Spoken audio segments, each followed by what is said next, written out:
साहब in charge election हरसे चार मीनार, आली जनाब खिदर पाशा साहब, आली जनाब सिद्दीक साहब, तिलावत साहब, आली जनाब अजहाज साहब, दीगर मजलिसी कायदीन, बुजुर्गों, दोस्तों, नौजवान साथियों, पसे पर्दा बैठ कर सुनने वाली मेरी माँ और बहनों, अस्सलाम वालेकुम। आज का जलसा इंतखाबी जलसा है। इस जलसे को मुनक्किद करने का मंशा और मकसद यही है कि आज इन हालात में आपको अपना वोट का इस्तेमाल किस जमात के हक़ में करना है उसको बताने के लिए ये मजलिस इत्तेहाद अल मुस्लिमीन ने आपका जलसा मुनक्किद किया है। आपके इत्तेहाद को कमजोर करना चाहते हैं, इसीलिए ये बीजेपी के एजेंडे, आरएसएस के एजेंडे हमारे दरमियान इनको छोड़ दिया जाता है। क्योंकि बीजेपी अगर राष्ट्र यहां पर आएगी, आरएसएस अगर आएगी तो आप उनकी बातों में नहीं आएंगे। ये दूसरी जमातें जितनी है ये उनके एजेंट है, उनका काम यहां पर कर रहे हैं। आप सोचिए, अगर आपका एक भी वोट मजलिस से हट कर जाएगा तो उसका फायदा किसको होगा? राष्ट्र का फायदा बीजेपी को होगा, आरएसएस को होगा, संघ परिवार को होगा। मजलिस इत्तेहाद अल मुस्लिमीन कभी इंतखाबात के दौरान आपके दरमियान में नजर नहीं आती, सिर्फ आपको इंतखाबात के दौरान नजर नहीं आती, बल्कि मजलिस इत्तेहाद अल मुस्लिमीन उस वक्त से आपकी खिदमत करते हुए आई है जब से मजलिस इत्तेहाद अल मुस्लिमीन का दोबारा आया होगा। नौजवान यहाँ पर है, वो मजलिस इत्तेहाद अल मुस्लिमीन की तारीख को नहीं जानते। मेरे बुजुर्ग इस बात की गवाही देंगे जो मैं कह रहा हूँ। थोड़ी सी मजलिस की तारीख बताना जरूरी है। ये नौजवानों को चाहिए कि मजलिस की तारीख को सोचें, जानना जरूरी है मेरे भाई। आज ये जमात का जो मौकूफ आप पे नजर लगा है, आज ये जमात का मौकूफ जो नजर आ रहा है, ये आपके मेरे आबो अजदाद की कुर्बानी का नतीजा है। आपके मेरे आबो अजदाद ने अपनी जान और माल की कुर्बानी देकर इस जमात को यहाँ पर लाया। आपके मेरे आबो अजदाद ने अपने खून और पसीने से सींच कर इस जमात को यहाँ पर लाया।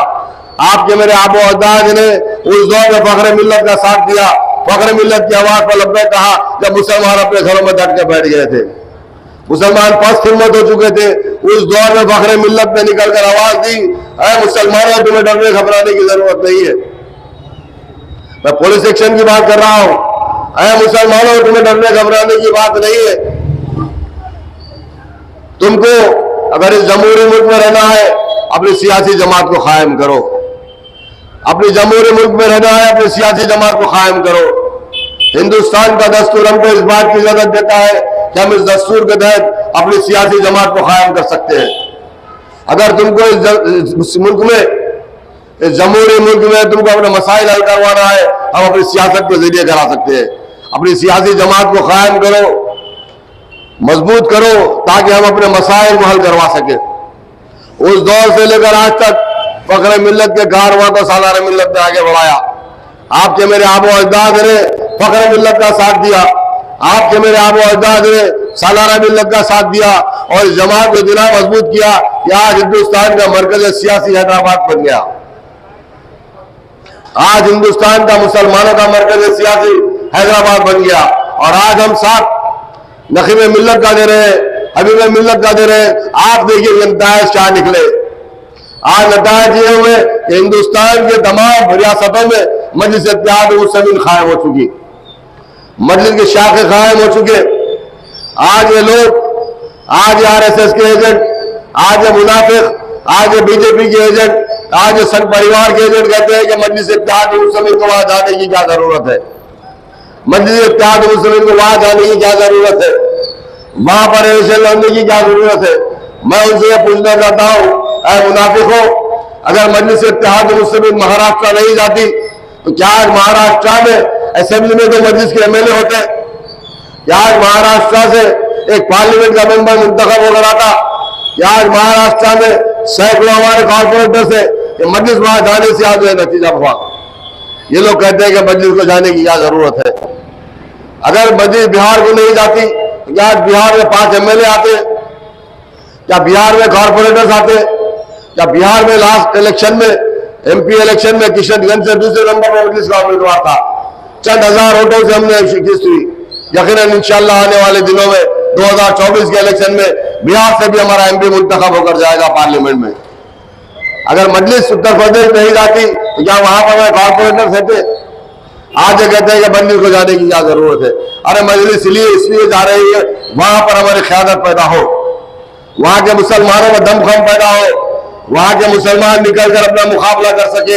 इनको सियासी ताकत की जरूरत है। अगर सियासी ताकत की जरूरत है, कौन सी ऐसी सियासी जमात है जो मुसलमानों का साथ दे रही है?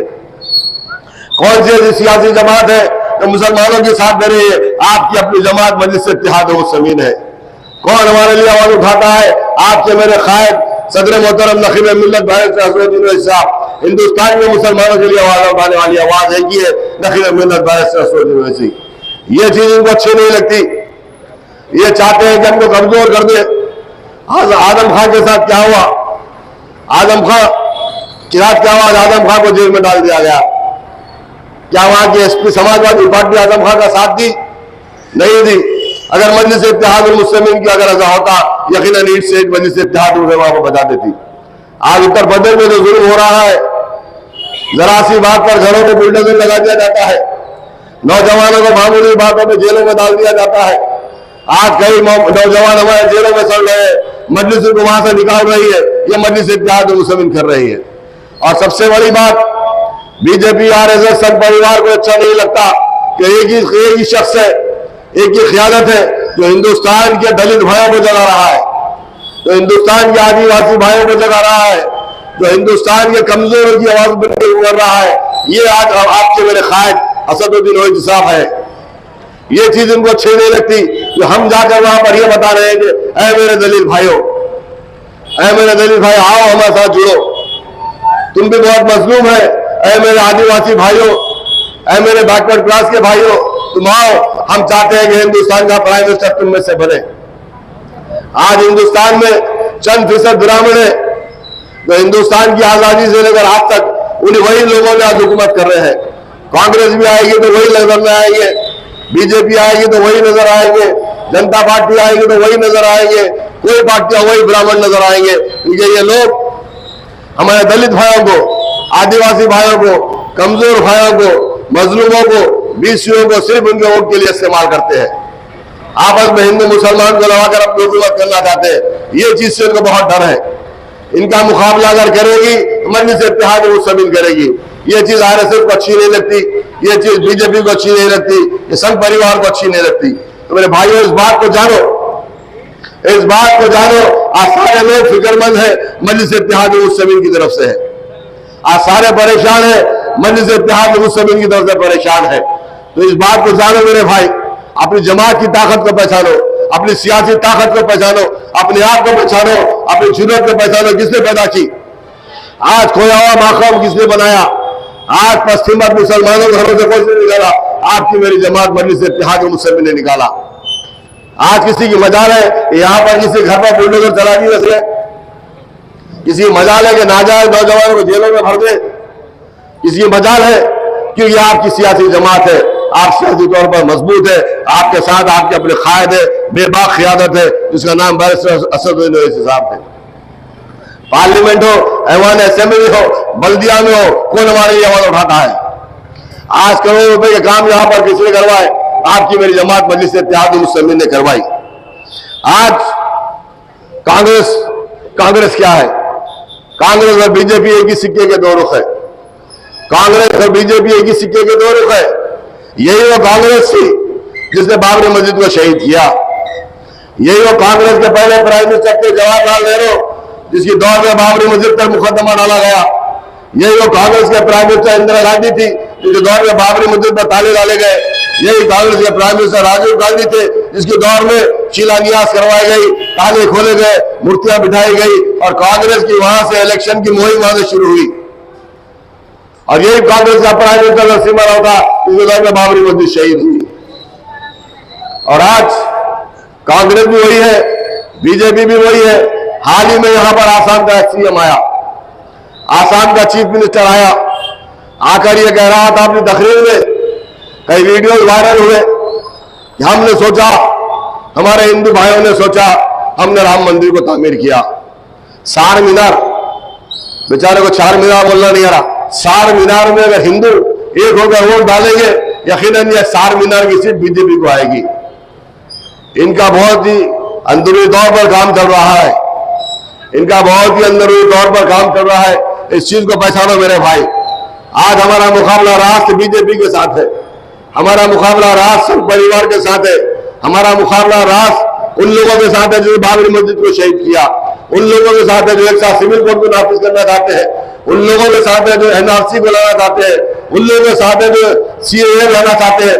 आज हमारा मुकाबला उनके साथ है, उन फिरका परस्त ताकतों के साथ है। मजलिस इत्तेहाद मुस्लिमीन हिंदू भाइयों की दुश्मन नहीं है। मजलिस इत्तेहाद मुस्लिमीन हिंदू भाइयों का काम करना चाहती है, हिंदू भाइयों का काम करना चाहती है, वो साथ लेकर काम करना चाहती है। मजलिस इत्तेहाद वो यकीनन दुश्मन है, आरएसएस की दुश्मन है, विश्व हिंदू परिषद की दुश्मन है, बीजेपी की दुश्मन है। आइडियोलॉजी पर हमारी मुखालिफत करते हैं, क्योंकि ये लोग हमारे मुल्क को खोखला कर दिए, गद्दार हमारे मुल्क को खोखला कर दिए। तो आज हमको सोचना चाहिए, एक एक वोट मजलिस के हक में दीजिए। और आज बड़ी अफसोस के साथ कहना पड़ता है, अपनी माओ बहनों के साथ मैं आपसे माजरत चाहते हुए कहता हूं, बुजुर्गों से माजरत चाहते हुए कहता हूं कि आज हमारा पोलिंग परसेंटेज गिर चुका, हमारा पोलिंग परसेंटेज गिर चुका। हम इस ख्वाब गफलत में है, चाहे कुछ हो जाओ, यहां से हमारा उम्मीदवार कामयाब हो जाएगा, यकीनन आपका उम्मीदवार कामयाब होगा। लेकिन आपको अपने उम्मीदवार को कामयाब करना है, आपको अपनी ताकत बताना है, सियासी ताकत बताना है, आपको इन संघ परिवार को मुकाबला करना है। उनको ये बताना पड़ेगा हमारा उम्मीदवार कामयाब भी होगा और तुम्हारे उम्मीदवार की जमानत भी जब्त करवाएगा।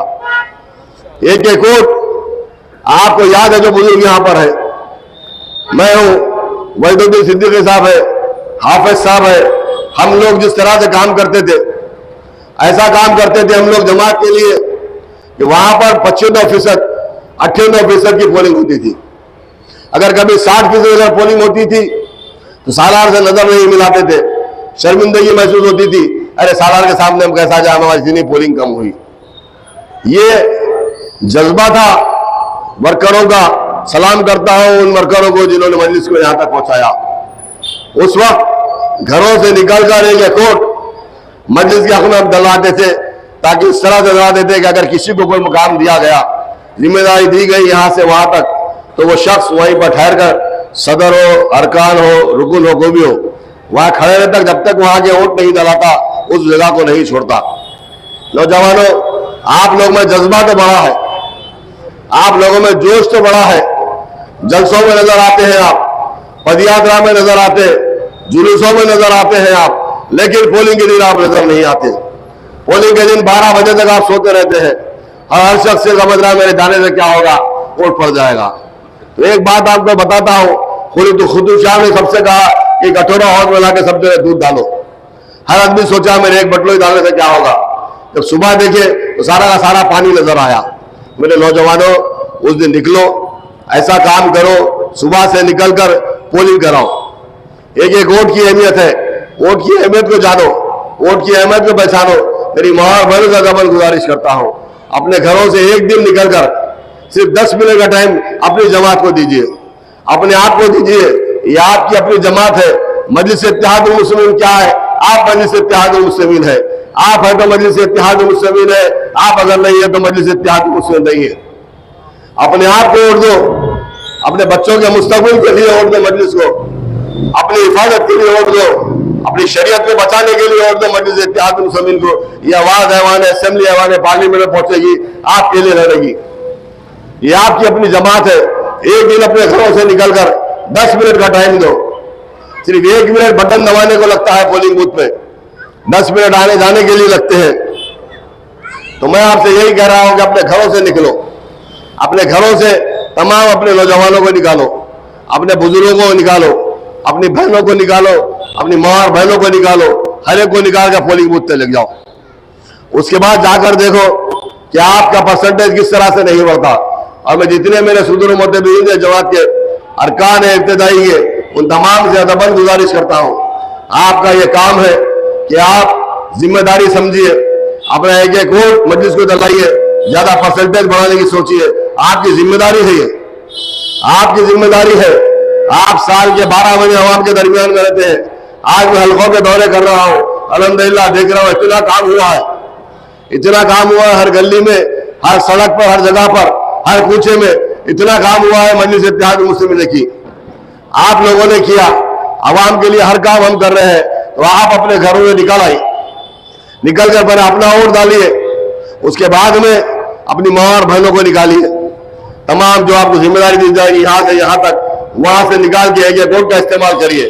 और जो ईवीएम मशीन है, उस मशीन पर मजलिस इत्तेहाद मुस्लिमीन का आपका निशान नंबर 2 पर है।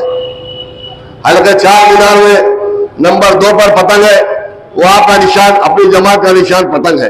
तो उस बटन पर नंबर 2 निशान पर आप अपना वोट बटन दबाकर मजलिस को कामयाब कीजिए। ज्यादा भारी अक्सरियत में गिरिए, डरने घबराने की जरूरत नहीं है, किसी से डरने घबराने की जरूरत नहीं है। इलेक्शन कमीशन खुद चाहता है कि 100% पोलिंग हो। आपके आइडेंटिटी कार्ड से आपकी हर वो चीज है, आपके पास 100% पोलिंग होना चाहिए। डरने घबराने की जरूरत नहीं है। यहाँ पर हल्के में मैं खुद रहूंगा, सारे लोग रहेंगे, आप फोन कीजिए, मैं आऊंगा। डरने की घबराने की जरूरत नहीं है। मैं वो शख्स हूँ, पहला इलेक्शन बमों में लड़ा, मैं हुकूमत के साथ बमों में लड़ा। डरने घबराने की चीज तो है ही नहीं, आप डरने की जरूरत नहीं है। जियालो घरों से निकलो, जियालो घरों से निकलो, एक वोट मजलिस के हक में दो, जिसका निशान पतंग है। दूसरे नंबर पर है, बटन दबाकर मजलिस को कामयाब कीजिए। सदर मोहतरम के हाथ मजबूत कीजिए। शुक्रिया, खुदा हाफिज।